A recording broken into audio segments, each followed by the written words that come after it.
Hi, my name is Jon Liedtke with the Urbanite, and I'm sitting down with the leader of the official opposition, Tom Mulcair. Mr. Mulcair, thank you so much for taking the time to speak with us. Great to be here. Urbanite, Windsor's second newspaper. It's really, really wonderful to have this opportunity. I want to dive right into things. You're here taking a town hall tour talking about Canada Post. Is Canada Post viable in this day and age? Absolutely. Canada Post has made a profit in 16 of the last 17 years. The only year in which it didn't make a profit was the year that Stephen Harper locked out the workers. So of course it's viable. If we put an end to home mail delivery in Canada, we will be the only country in the developed world not capable of delivering mail into people's homes. That's nonsense, and there's absolutely no reason for it. And so you're engaging with residents trying to tell them about this?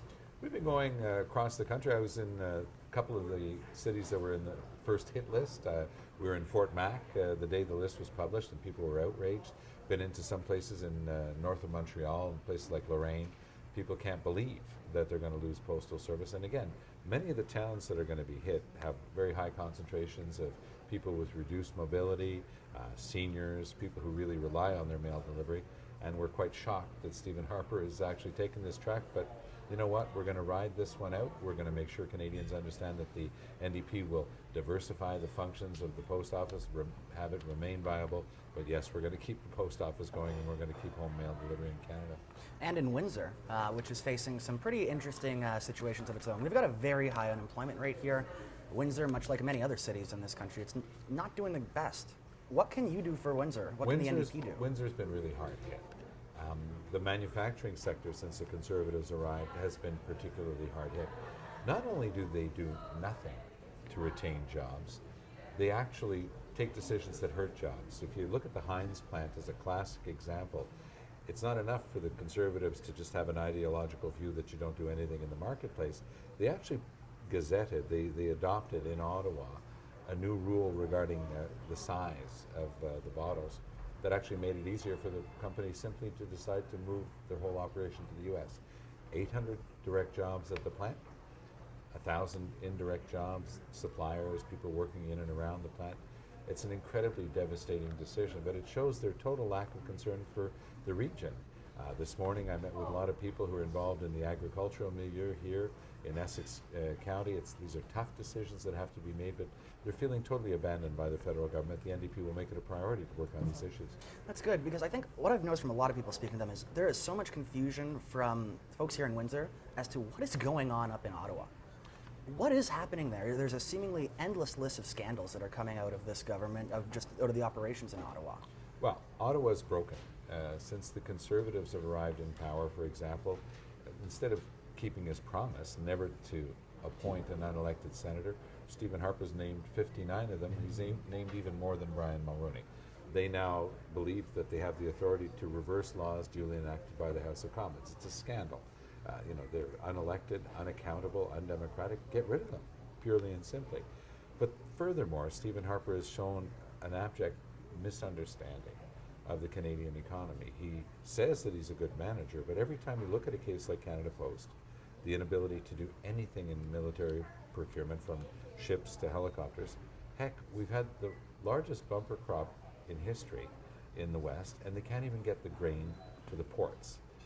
Remember, they're the ones who killed the wheat board in Canada that used to be able to make sure that the grain was delivered. They can't do that anymore. And what was a highly controversial decision as well.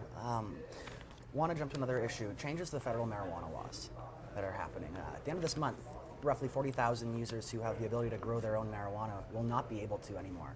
The reason that they decided to grow their own marijuana was because they could not be able to afford marijuana. What would the NDP do for those 40,000? Well, the first thing that we would do, and we've had this as a position for 40 years, is to make sure that nobody who has marijuana for personal use would ever be convicted of committing a crime. That no way that you're going to put somebody in jail for that, or even let them have a criminal record. So that's something that can be fixed sincerely overnight, and we would do just that. With regard to medical marijuana, it's a tragedy that Stephen Harper is acting again like he did in the Insight case. They refuse to look at the evidence before them. They act dogmatically, and they're doing it to please their Reform Party base. So the problem of supply is only going to increase with regard to medical marijuana. They've made it much tougher, as you just pointed out. and we think that it's a tragic mistake that should also be reversed. Okay. Elections. We Right. plan to win ours. Well, that's a very strong strategy to have. What is happening right now with Elections Canada? With what's happening with the Chief Electoral Officer, it seems as if can Canadians have faith in elections in Canada right now? Well, don't forget, Stephen Harper has cheated in every election that he's won. In 2006, they created what they were calling the in and out system, but it turned into a scandal where they were prosecuted. They fought like hell. They hired the best lawyers, and they were eventually convicted. What happened to them? Some of them got named to the Senate. That was Stephen Harper's punishment. 2008, Dean Del Nostro still waiting for his trial. 2011, tens of thousands of Canadians received bogus calls, robocalls, telling them, oh, you're not voting in the school near your house where you've always voted. You're voting at a church across town, and this is Elections Canada. Personating an officer of Elections Canada, we know that that was done because the courts have concluded that using the database of the Conservative Party. So they're still fighting the whole thing in court, but what they're trying to do for 2015 is to front load a whole new set of cheating. So there used to be a hard cap, a ceiling that you had to obey for spending. They're creating a whole new category that will be advantageous to the Conservative Party, new unlimited spending. They're taking away the ability for young people, First Nations, and seniors in particular to use what we call vouching. This is somebody else saying that you are who you say they are. They have to provide ID. There's no problem with that, but they're trying to twist some facts to say that there's been fraud. There hasn't been. And there's also a long-standing tradition of allowing people to use their voter card that is delivered to them as part of their ID. They'll remove that as part of your ID.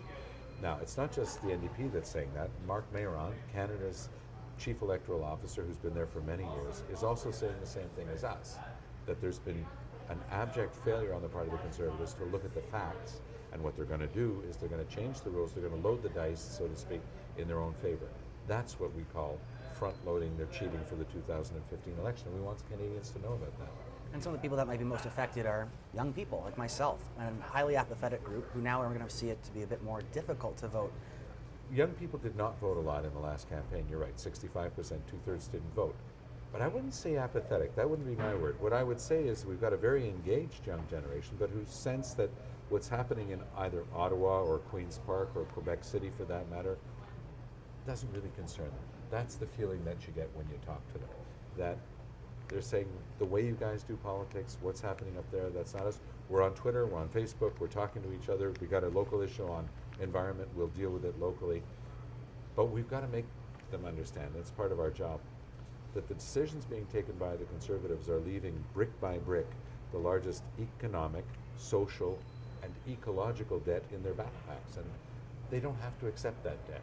They don't have to accept that weight that Stephen Harper's trying to put on their backs. They can stand up and they can fight, and they can start fighting, especially by voting. And frankly, I'd hope that a young person would prefer to vote for the NDP, but far more importantly, I just hope that they would vote, irrespective of the party. And speaking about voting specifically, at the University of Windsor just last week, there was an election in which the entire executive slate was appointed none of the above. Students overwhelmingly did not want them. That happened for board of directors, for senators, virtually the entire election. Nobody got through. What are your thoughts about declining to vote on a ballot at the federal level, implementing such a system? Look, all I can say is that if somebody's going to take the trouble to go out and vote, one would hope that they've read enough about the potential candidates to decide which one of them best represents their view. You're never going to have a party that represents all of your views on everything perfectly, but I think that we can at least look at the ones that have the best chance of doing some of the things we believe in. I'm a former environment minister. I was responsible for sustainable development. I brought in very forward-looking sustainable development legislation in Quebec. I would hope that somebody who looks upon the environment as being one of their key issues would understand that the NDP has the best hope of forming a government and actually taking care of the environment. Shifting just away from environment really quickly to CSEC and government surveillance of ordinary citizens' phones, metadata tracking. What are your thoughts about these issues? Well, they say it's metadata tracking, but we don't really know, do we? And if you're tracking someone from their home to their doctor's office and you're listening to personal conversations, you're getting lots of personal information. So it's not true that it's just impersonal information about what they're doing and what they're finding. This metadata argument doesn't wash. It's invasion of privacy, it's illegal, and the Conservatives have never allowed any real surveillance of that apparatus. They keep putting in party hacks to all these jobs. Some of them had to resign. One of them had to resign recently because of clear conflict of interest. So we're still calling them on this. We're still trying to push them hard. But the Conservatives actually take this Republican view. They might as well be the Tea Party. That governments just do this stuff, get over it, get used to it. Well, we think the Canadians deserve better, and when we form government next year, we'll make sure that stops. Okay, 2 last questions, a bit easier ones. Why the beard? Yeah. Well, I've always had a beard. When I started law school, I was quite young. I was just 18 when I entered law school at McGill. And the beard, pushing whatever whiskers I could, I thought anyway, made me look older. But my wife and I met at age 19, and she's always known me with a beard, and it's just going to stay. If I win, I think I'm going to be the first Prime Minister with a beard since the 1800s. It'll be very interesting to see that. And the very last question, I ask pretty much virtually every politician this. If you had to fight one horse-sized duck or 100 duck-sized horses, what would it be and why? You know, I've actually had this discussion with several people because I know it's a favorite question, but it had to be explained to me. I can only tell you this. I'm facing a very horse-sized Conservative Party in front of me, and I'm the only person who's ever been able to take on Stephen Harper and his horde of Conservatives. You remember what they did with Stéphane Dion. You remember what they did with Michael Ignatieff. For the first time, Stephen Harper is facing a strong, structured official opposition, and that's what we're going to continue to do. Perfect. Well, Mr. Mulcair, thank you so much for your time. Thanks for It's the been a Guinness. pleasure. All the best. All the best. Okay, and that's a wrap. Thank you so much. Thanks. Great. Really appreciate you taking Take the good time care. out of your day. I know that